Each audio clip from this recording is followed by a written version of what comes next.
Estar preso, privado de libertad, en Venezuela es un drama mayúsculo. Pero estar preso en Venezuela y siendo inocente es una tragedia absoluta. Porque tú te encuentras allí en ese espacio pensando, ¿qué hago yo aquí? ¿Por qué yo estoy aquí? O sea, ¿qué derecho tiene alguien en el ejercicio de la circunstancia del poder de decidir sobre mi vida? De hacer uso de esa circunstancia, que es el poder, de mala manera, de manera absolutamente contraria a lo que se supone que es una democracia, que debe ser plural, que hay que respetar el pensamiento del otro. Entonces tú ves allí la miseria humana, el drama de la mala interpretación del poder, de ese poder que es desde el ego, desde lo homogéneo, desde la dominación del otro, y no la belleza del poder bien entendido como un proceso colectivo en el que todos hacemos falta, en el que todos sumamos, que es en el proceso en el que yo me inscrito y que es el de los verdaderos demócratas. Y eso significa que debes tener muchísima fortaleza interior, muchísima fortaleza interior, mentalmente estar pasándole repaso a esos valores que te sostienen como ser humano, conectándote con tus mejores afectos, con tus mejores recuerdos desde la distancia. Es un proceso muy, muy doloroso, ¿no? Uno de los dramas más fuertes de la prisión es la simulación. Estar permanentemente simulando que estás bien frente al que tienes al frente, frente al custodio. Hacerte fuerte cuando estás deshecho por dentro, cuando estás absolutamente aterrado por lo que está pasando, por lo que escuchas, porque estás completamente incomunicado. En el caso mío, en la segunda prisión, estuve 18 meses sin saber de mi familia, de mis hijos, de mis afectos, sin poder mandar una carta, sin poder hacer una llamada telefónica, sin contacto con un juez. En mi caso, el 90% de las personas que compartieron conmigo la prisión son personas que están metidas en el tema político. Muchísimos de ellos han sido liberados a través de esta ley de amnistía que produjo la Asamblea Nacional, pero todavía quedan muchos y yo creo que hay que seguir trabajando para que salgan, pero en el día a día de uno conectarse con esas realidades que uno vivió allí es bastante duro, especialmente porque uno mantiene nexos con los familiares y sabe lo que es ese sufrimiento. Entonces uno se retrotrae el sufrimiento que tuvieron los tuyos mientras tú estuviste adentro. Así que es muy, muy complicado ese proceso desde el punto de vista mental y necesitas mucha ayuda psicológica para eso. La primera vez fue una cosa absolutamente impactante. Yo cada día pensaba, no, yo mañana me voy a ir porque esto va a funcionar, esto no puede ser posible. O sea, ¿de dónde van a inventar que yo tengo armas? Que yo en un bolso de 20 centímetros puedo haber metido una ametralladora que mide como 1 metro, más allá de que en las insolencias que se hicieron del caso dijeron que yo la había desarmado, que además me había convertido en experto de armamentista, ¿no? Salgo producto de un acuerdo del Tratado de Barbados, del Acuerdo de Barbados, salgo a la calle, bueno, con mis derechos constitucionales completos, con el juicio abierto inclusive, pero con libertad para moverme, para salir del país. De hecho, viajé, fui a visitar a mi otro hijo que vive en España, regresé, porque como no temo nada, no le debo nada a la justicia, volví para continuar con el juicio. Y el 2 de agosto, después de la elección del 28, me emboscan, porque fue una emboscada en una calle, en una autopista, golpean el carro y me llevan, y yo, ¿pero esto qué es? Bueno, que tienes que estar allá otra vez. Gente además que ya yo conocía de mi primera prisión, funcionarios que ya conocía. Mira, no sé, te mandaron a buscar, pero si yo mañana tengo que ir al tribunal, ¿por qué no me esperaron en el tribunal y los acompañaba? No, pero entonces esa cosa rocambolesca, de así actúan los cuerpos de seguridad. Entonces, bueno, fue allá y se hizo esta segunda, me incriminaron por segunda vez con cada vez más cosas más absurdas. A mí se me negó la visita durante 18 meses. Alguien decidió que yo no tenía visita durante 18 meses. Alguien decidió que yo no tenía derecho a una llamada telefónica durante 18 meses. Alguien decidió que yo no podía tener un abogado privado durante 18 meses. Alguien decidió que yo no podía ir a un tribunal sino hacerlo telemático desde mi sitio de reclusión en el Rodeo 1. Alguien decidió moverme sin avisar a nadie ni a mis familiares desde el helicóptero hasta el Rodeo 1 y negarle permanentemente a mi familia, especialmente a mi hijo Franklin, que yo estaba recluido en determinado lugar. Soy miembro de Voluntad Popular, yo soy el coordinador operativo nacional del partido.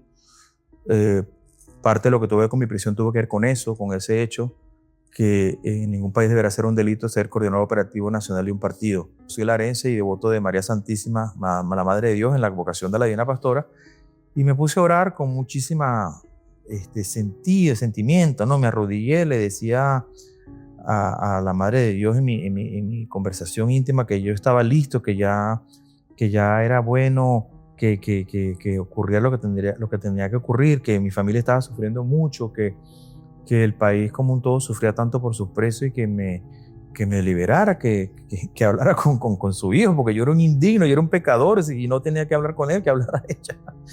Y bueno, nada, eso pasó y a las 4 de la mañana me avisaron, vístase porque usted se va. Y bueno, ahí ocurre un ritual increíble, la gente empieza a orar cuando tú vas saliendo por el pasillo y tú alzas las manos y gritas libertad y nos llamamos soldados de Cristo y bueno, nada, eso.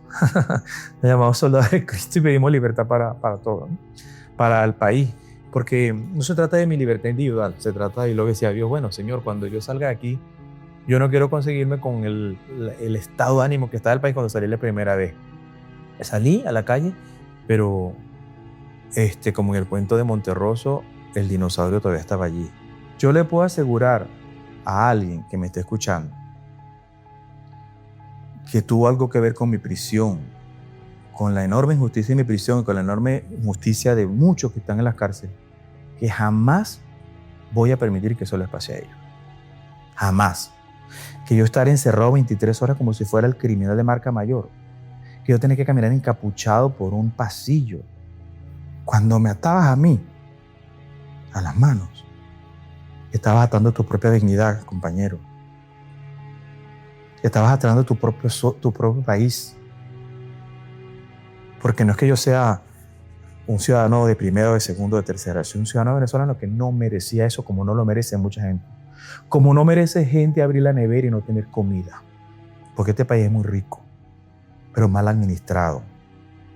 Porque se hace crítica a los 40 años de la Cuarta República, que seguramente tuvo muchos errores. Pero los errores hay que subsanarlos, no profundizarlos. A lo mejor puede ser una perogrullada, ¿no? Pero la imagen de Carmen Teresa Nava es una vergüenza para el país como un todo, para la sociedad como un todo. Porque todo lo que ha pasado, todos tenemos un poco de responsabilidad, por supuesto. La responsabilidad del Estado, como te lo he dicho tantas veces. Es una vergüenza porque allí, y es un dolor profundo porque ya están retratadas las madres de este país. Está retratada mi propia madre. Están retratados nuestros hijos. Y está retratado un sistema que a mí me causa vergüenza. Es un dolor para todo el país. Nos avergüenza a todos. Carmen Teresa Nava debe ser un recordatorio para siempre de lo que no debe volver a pasar en este país, de lo que no debe seguir pasando. A mí me parece terrible desdeñar por una individualidad, llámese Pedro Pérez o Juan Piña, legados y aportes que han hecho organizaciones políticas en el pasado a la construcción de esta sociedad democrática. Que hay que renovarla, sí, que tienen que reconfigurarse, cómo no. Pero pensar que es que yo soy puro, que yo soy el único que tengo la razón, que la visión mía es la única que vale frente a lo que yo pretendo sustituir, es cometer exactamente el mismo error. Es sustituir una marea por otra, un personalismo por otro, cuando yo insisto, creo que esto tiene que ser una construcción colectiva. Por ejemplo, María Corina Machado es indiscutiblemente la líder de este proceso histórico. De mi partido, ella es la líder de este proceso y en una eventual convocatoria de elecciones, Voluntad Popular va a apoyar decisivamente, mayoritariamente, el liderazgo de María Corina Machado. Aquí tiene que haber una depuración del registro electoral permanente. Hay una desconfianza de la ciudadanía hacia el árbitro, producto de las cosas que hemos visto en el pasado. ¿Qué pasa con los votantes en el exterior? Hay que abrir consulados, pero el volumen de votación no se puede circunscribir a 4 meses en el consulado de Miami, 8 meses en el consulado de Madrid cuando hay tantos venezolanos. ¿Será que tendremos que poner el voto electrónico desde el exterior? ¿Será que tenemos que hacer el voto adelantado por correo? Hay tantos mecanismos para que la gente sienta que está participando en el proceso.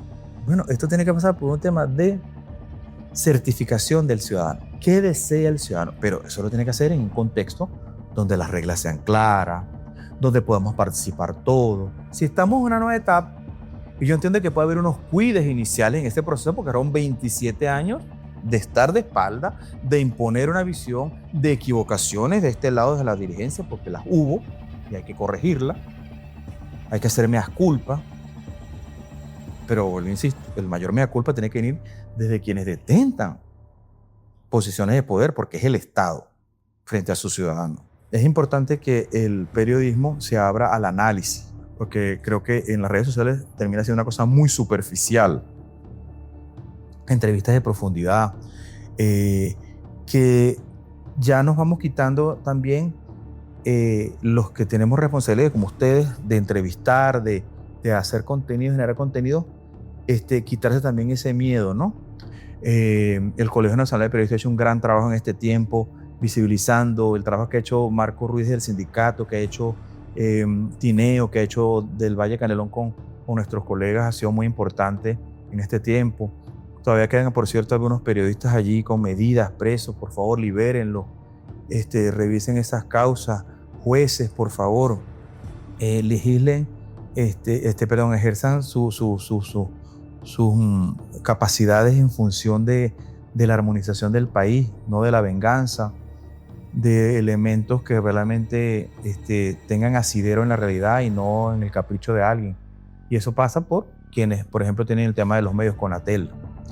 Sin cálculo chiquito, tenemos que desprendernos de nuestros propios intereses personalísimos, de nuestros egos, y pensar como país con grandeza. Vamos encaminados a ser una sociedad grande, donde podamos vivir, que la convivencia sea una verdad y no una etiqueta para las redes sociales, que la paz sea una verdad y no una imposición sobre que la paz es porque te mantengo silenciado, porque te inmovilizo, sino porque estamos viviendo en armonía, ruidosos como somos los latinoamericanos, ruidosos como somos los venezolanos, pero en armonía.